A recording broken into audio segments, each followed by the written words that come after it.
1, 2, 1, 2, 1, 2. Hello, how are we doing today? Fantastic. It's good to be here. The clock is already gone, so I better start. My name is Musa Kalenga, and I'm really excited to share some insights with you today.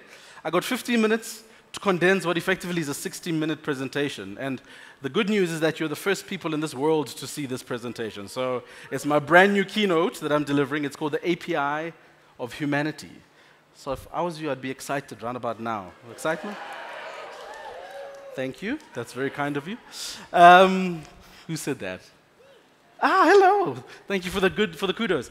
So I'm going to chat to you about the API of Humanity, which I think is an important thing for marketers to be thinking about in the world that we're going into. More importantly, anybody that's trying to create value in the 21st century. So there won't be any acronyms, any funny words I'm going to use, except I'm going to try and set a context for us to all understand how we operate and what we need to be doing. I'm the Chief Future Officer for the Brave Group, but I'm also founder and co-CEO of a company called Bridge Labs. And Bridge Labs effectively is a group of engineers trying to do the hardest things to create the most value for Africa in our century. Bridge Labs founds itself on a very simple principle, and it's called the Kalinga Conundrum. And I'll take you through what that's all about. Anybody know what the Human Development Index is? Any takers? Teaching moment, all right? The Human Development Index, ladies and gentlemen, is a measure of how well we are doing to preserve humanity across the globe. So this graph you see on the screen effectively tells you that we are increasing the level of wellness. So the graph goes up and to the right, which is a good thing. The sad thing is we're still the bottom of the pile. So Sub-Saharan Africa is still the lowest when it comes to the human development condition. When you overlay this particular graph with another very exciting curve that a lot of you may be aware of, and this is the acceleration of technology. It's Moore's law in real life. Moore's law says technology gets better and better and better. So when we're at the printing press to where we're at now from a 3D printing perspective, we're getting better at this technology thing. The challenge is when you overlay one with the other. And when you overlay this graph that's about technology advancement with this graph that's about human development, there's a very, very concerning signal that starts to emerge. And the gap between the Human Development Index and the acceleration of technology is what I call the Kalinga Conundrum. It's a simple premise, and it's a call to action to ask the question why we are sending people to the moon, but we can't feed people on Earth.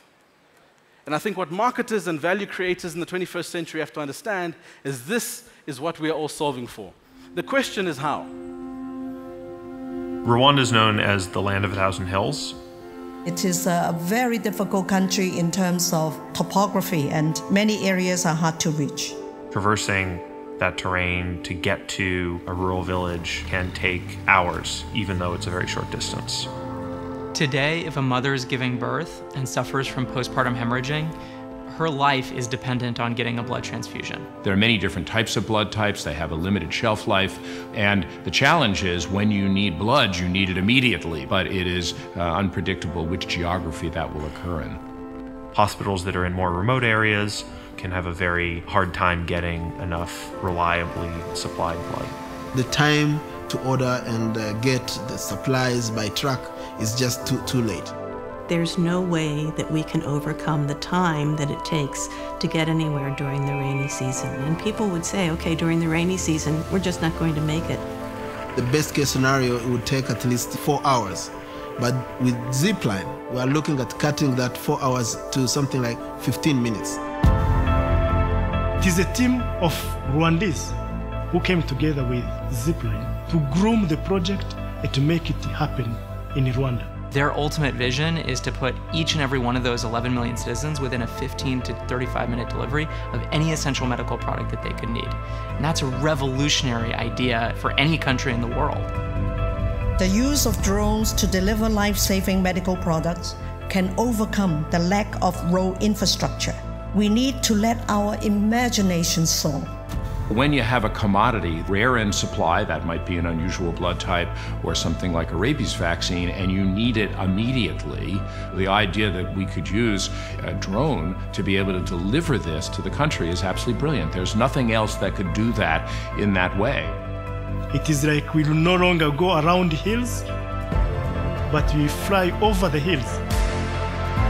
We've pulled together a team from places like Boeing, SpaceX, Google, Lockheed Martin.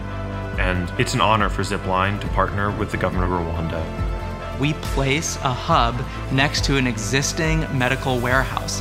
and it instantly enables that warehouse to make hundreds of deliveries per day to any location within range. The doctor sends us their order by text, by phone call, whatever's convenient. Somebody identifies the need and then prepares the package, puts it on a drone. Then we take that vehicle and we put it through pre-flight tests. It's launched, it flies automatically out to the clinic. The path has been already calculated, it's in the computer. And then they'll receive a text message saying, Zip is 2 minutes away, please walk outside. It drops the packet, somebody goes and collects it. It turns around, it flies home, and then we get it ready for the next delivery. Our service not only makes it possible, but also affordable for countries to deliver reliable access to essential medicines for all of their citizens. What we are looking forward to see here is saving lives. This isn't a small step forward. This is a transformational change to how we provide medical care to people across the world. So some of you may have seen this recently at the Design Indaba, right? I've been a groupie of Zipline for the last couple of years, and it's been really interesting to see how they've developed over time. And watching how they've innovated, it's very important to understand that they've been able to do such things from first principles.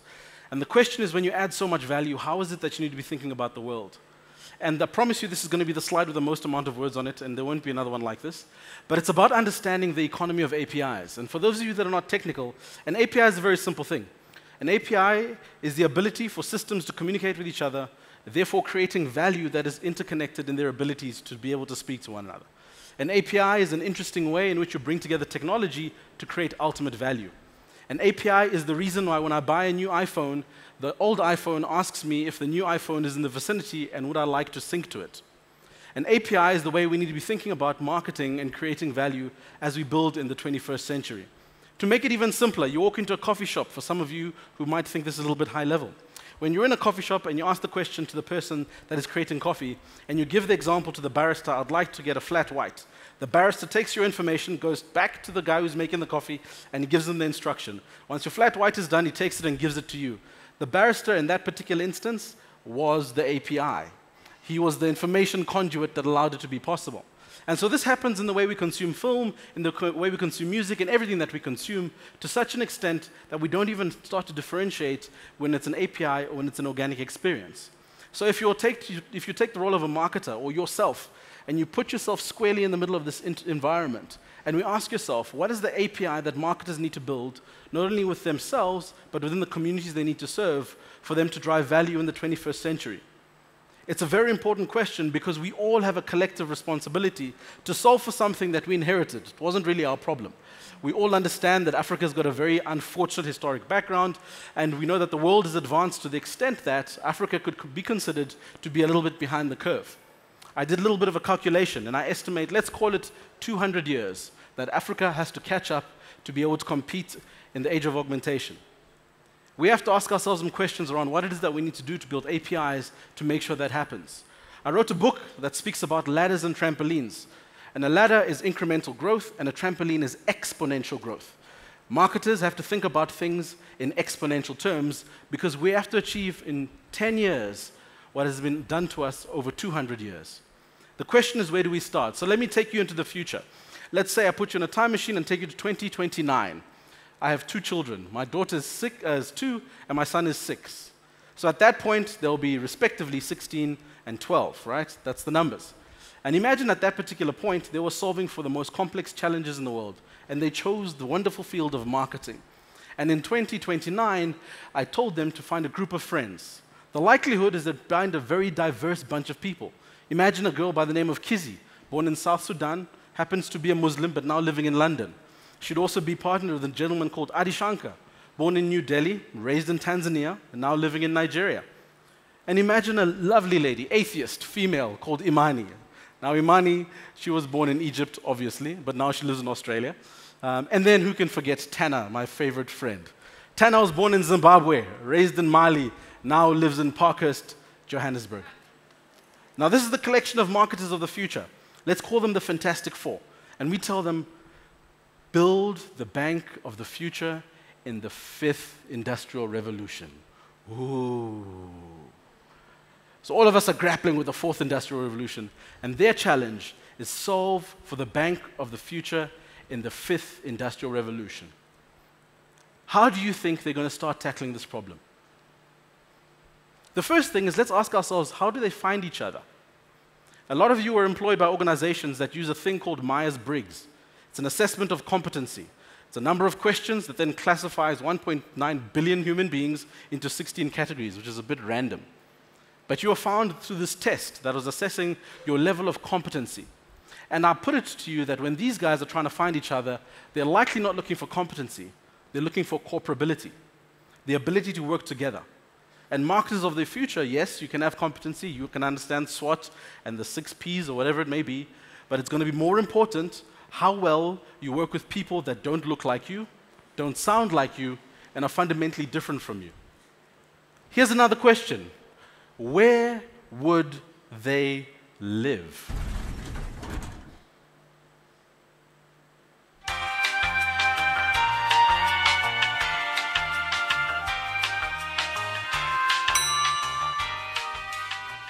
So here's a fun fact. There's about 15 million square kilometers of city in this world, and that accounts for 3% of the landmass of Earth. With 15 million square kilometers of city, we are still overpopulated and running out of space. In places like Dubai, they build amazing sky rises. In places like Africa, we might have to go underground. I'm doing a lot of research around subdermal living. And the marketers of the future will understand how is it that you bring a billboard or outdoor marketing to life when people live underground. Think about it.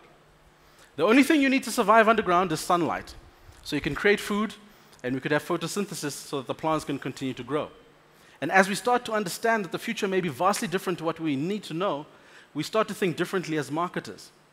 The other question we need to ask ourselves, and if I can take a quick sip of this water, is what do they eat?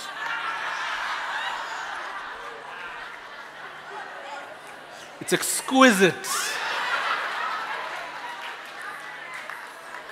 Amalgamation. Awesomeness. So, Oaks, what would Tanner chow, bro? What would he chow? What would he be chowing?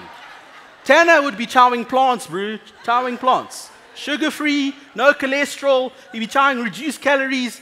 And all of it based on his genetics, Oaks. Genetics. Keep it flowing. Like water. Okay?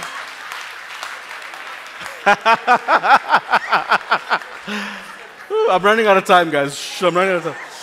So what would he eat? What would they eat? They'd be eating genetically enhanced foods. Why? Because in 2029, they're all wearing wearable technology. That wearable technology gives them a daily update of where their levels are in relation to protein and all the critical nutrients. And therefore, it's an automated process of ordering food based on what your levels are. So you're speaking to people that are going to be highly connected in the way they engage with what they eat. And they'll access their food through apps. So building a bank in the 21st century, ask yourself how you're going to be able to compete with such integrated individuals and human beings. The other important question is, having people from various parts of the world, you have to question how they'd interact.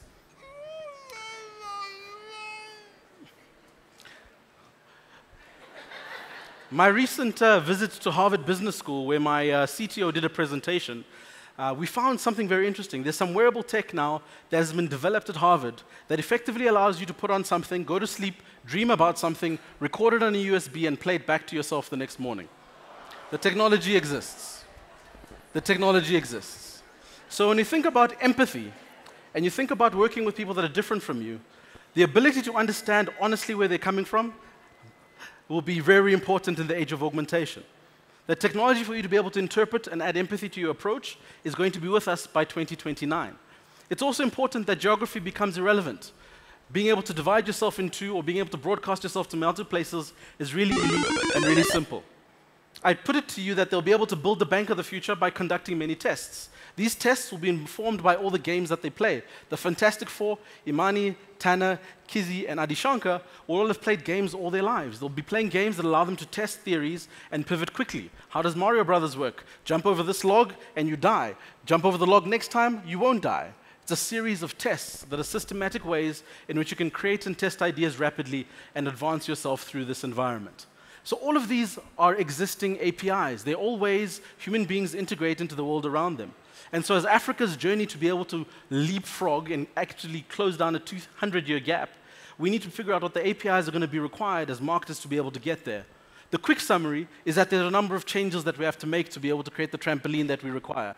The first is we have to change how we live and work. We have to be able to interact with different people in a very optimal way and all the time. We also have to change what we eat. Our inputs to the people that we are solving for, as well as our world, are going to be fundamentally different to what we know today. The way we communicate is going to be challenged fundamentally, and the way we are able to bring about empathy in the tools and instruments we choose to use is going to be super important. And last but not least, we have to change who's in charge. You cannot use an API of someone who's been doing that job for 35 years to overwrite a new executive who's come into the job. We have to find a way for those two APIs to coexist and work together. And I put it to you, by doing these 4 things, we'll be able to figure out a better way and a path to success that allow us to be able to keep learning and keep growing and keep it flowing like water. Thank you.